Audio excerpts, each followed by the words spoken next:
Well, thanks very much, and thanks for giving me this opportunity. And I wanted to thank CGD more generally for all that it does to not only provide intellectual capital for our work, but human capital. And Steve Radlett, Ruth Levine, and we'll be trying to poach several of your other staff members over the course, I'm sure, of the next few years to add to our own ranks.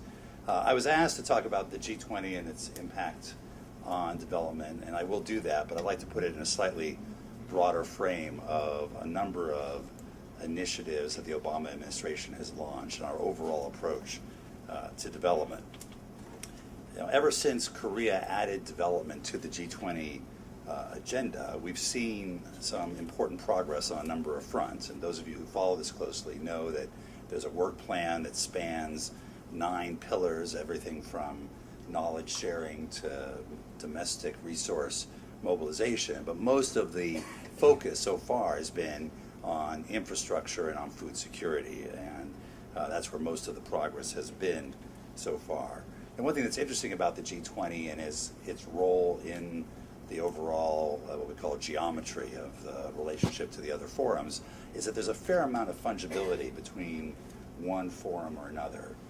It was the high-level panel on infrastructure that was convened by the G20 that came up with the idea of a project preparation fund for infrastructure development. But it looks like it will be the G8 actually that takes up that idea and makes it a reality and funds it and makes sure that it gets put in place. And similarly, it was the G8 that launched just back in May at Camp David the new Alliance on Food Security and Nutrition. And we would expect, somewhat like L'Aquila 3 years ago, that to become an open platform that other non-G8 members join and participate in, and could well attract participation by a number of our G20 partners as well. At Los Cabos, the G20 advanced the food security agenda in a number of important respects. I think the meeting of chief agricultural scientists and major agricultural researchers will help set priorities for the agricultural R&D agenda going forward. The Agriculture Market Information System will make improved global market information available to all countries. The Rapid Response Forum will make it easier to coordinate efforts in the context of a food crisis.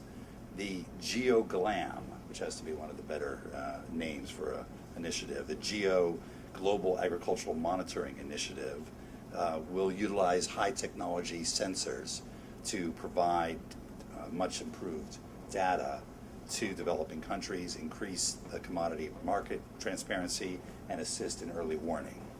And the Ag Results Development Initiative, the agricultural pull mechanism, which has roots here in CGD, and Kim Elliott, who I understand is the author of much of the work on this, will help provide financial incentives for public and private sector players for research development and the delivery of products and services to improve smallholder agriculture.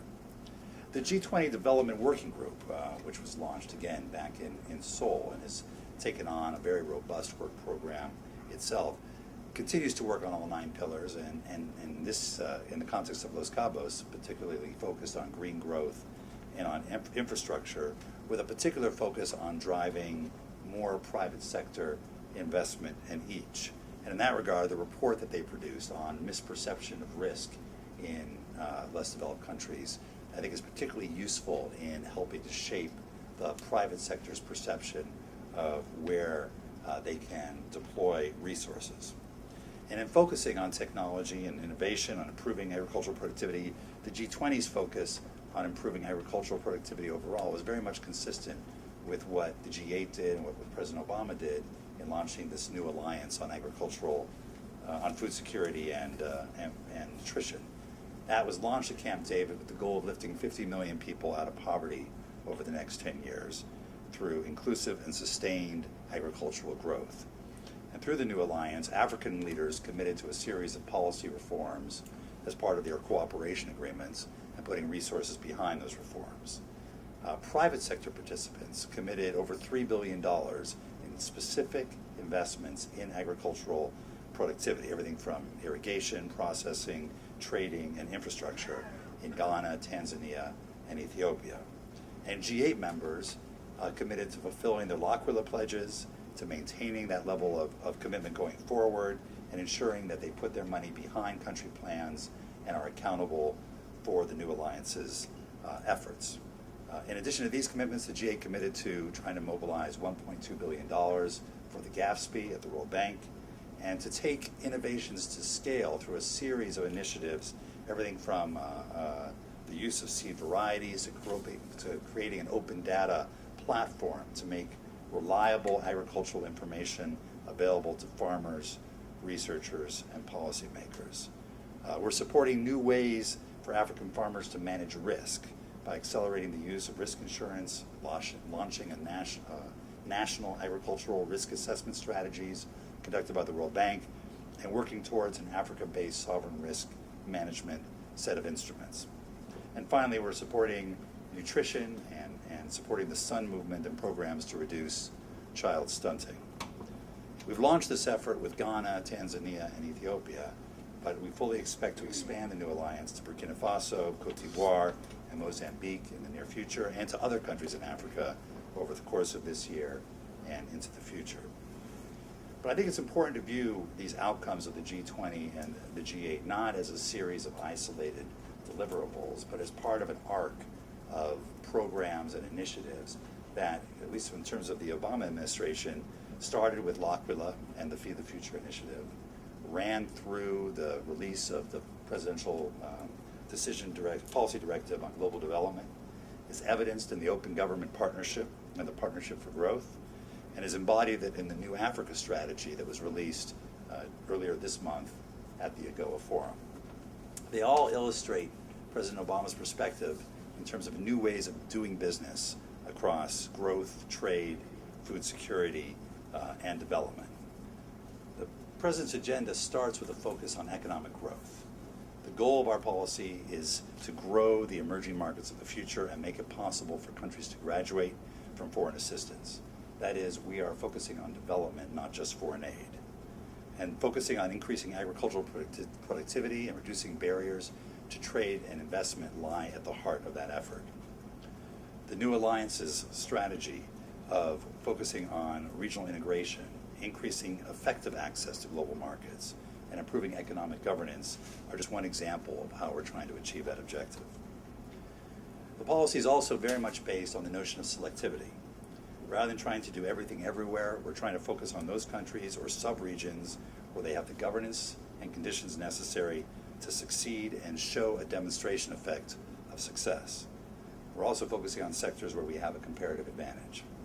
So you see this in the Partnership for Growth, the MCC, the efforts to focus on regional integration in the East African community, and the focus on our new alliance partnership with Ghana, Tanzania, and Ethiopia.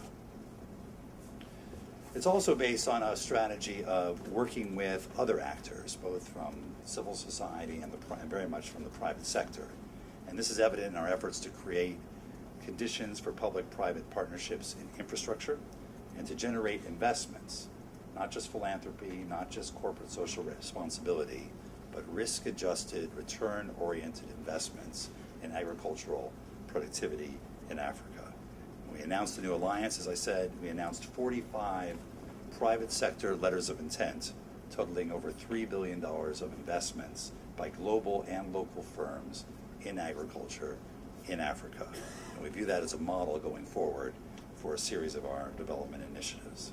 And finally, there's an emphasis on data and innovation, data and analysis to show what's working and what's not, and a discipline to cut off programs that are not working and to reinvest in programs that are, and innovation in technologies to spread the technologies that we think can make the biggest impact on productivity and make the biggest impact, whether it's in agriculture, health, or energy. And with regard to agriculture, whether it's data sharing, seeds, risk mitigation instruments, these are all very much key.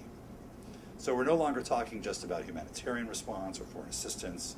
As you know, remittances and foreign direct investments dwarf total development funding assistance, and this is a moment of great promise to build on that, particularly for sub-Saharan Africa. Finally, let me just say a word about governance.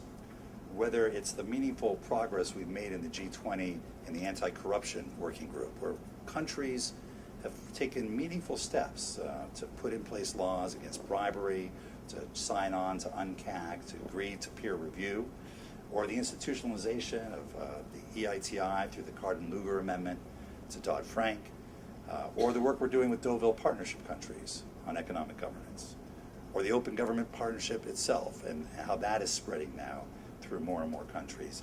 We're determined to help create the enabling environment and governance by help building the public sector's capacity to provide services and strengthen protections against illicit financial activity, including corruption. Next month, I'll be leading an interagency delegation to a series of African countries to pursue this overall agenda: implementation of L'Aquila, the new alliance, the new Africa strategy, the Partnership for Growth, and the National Export Initiative, as well as a series of initiatives around investments in infrastructure and energy. And we'll be trying to put these ideas into practice to make progress on these initiatives and to put some points on the board. Let me finally conclude with just where we started on the G20, which is the G20, at least with regard to development, is very much a work in progress. What's key about it is that you've got not just the industrialized countries, not just the traditional donors around the table. It's China, India, Brazil, Indonesia, South Africa, and others, Mexico, Korea, Turkey. And they're at the G20 table precisely because they are development success stories. They are economic growth success stories. And as a result, they have a lot to contribute to the overall development agenda. As a major investor in developing countries, it's important that China think through its role in development, including abiding by rules of responsible investment in land and agriculture. India has expertise in dealing with its own rural development challenges that we are now leveraging off of, working with India in East Africa on development projects. Brazil has technology that may be more appropriate for some of these developing countries than the technology that comes from industrialized countries in terms of dealing with their development challenges. Indonesia has shown great leadership in certain areas, such as targeting their fossil fuel subsidies, moving away from broad fossil fuel subsidies and targeting them to the poorest, which could be relevant to others. So the key is to create a work plan in the G20 that leverages all that the G20 members have to offer, from traditional assistance to technical assistance. And as the G20 pursues this agenda of promoting strong, balanced, and sustainable growth, seeding the emerging markets of the future can play a critical role. Thanks.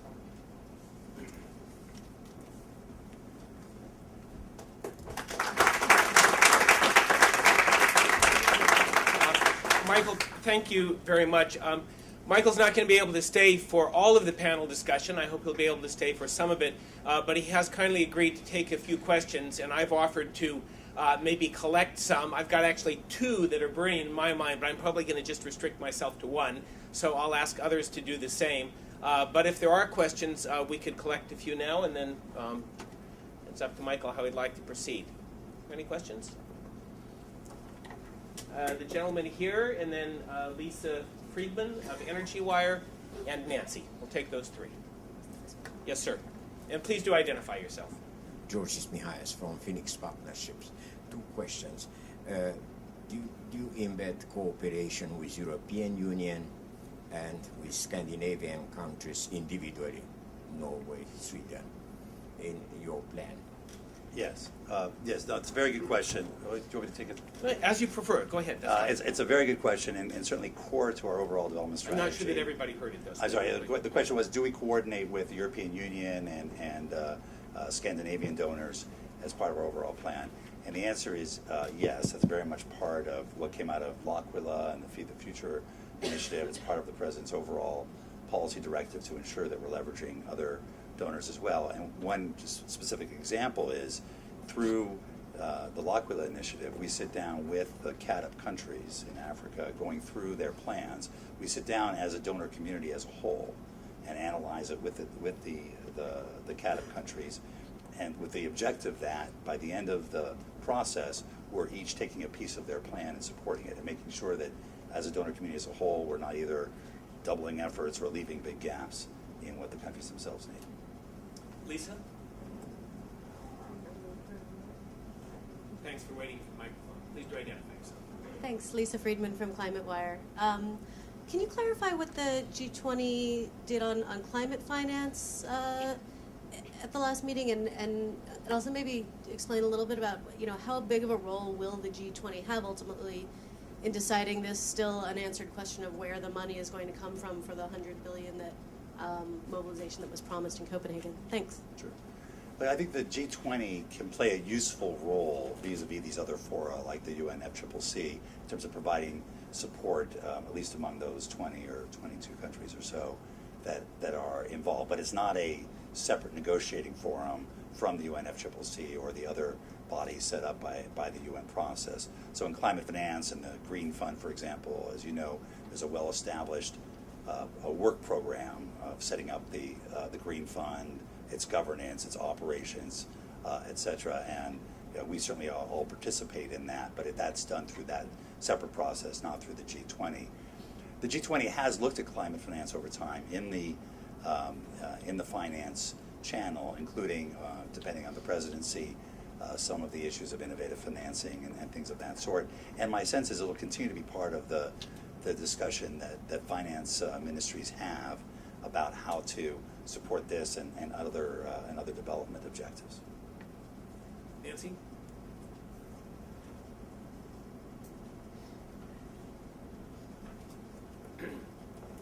Nancy Alexander, Henrik Bull, thank you so much for your comments.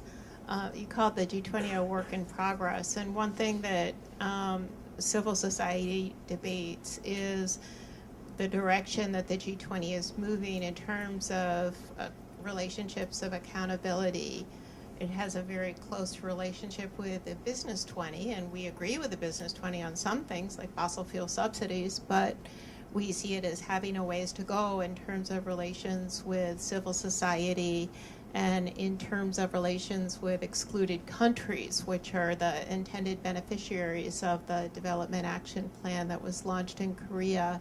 So your thoughts would be very much appreciated on how you see these relationships of accountability developing ideally. In terms of relationship with non-members, over the last few years, we've sort of developed a set of working practices in terms of who gets invited beyond the G20 to summits and to the preparatory process. So, for example, there are always at least 2 additional African states. There's often ASEAN representing, whoever's the chair of ASEAN representing ASEAN, and then it's up to the chair to determine who else they want to invite within sort of constrained numbers. And that's proven very useful. I mean, having this year it was Benin and Cambodia at the table representing the AU and ASEAN respectively. Having their input into a number of the issues that the G20 was considering was very helpful. Now, G20 is not intended to be the UN. It's not intended to represent the whole world.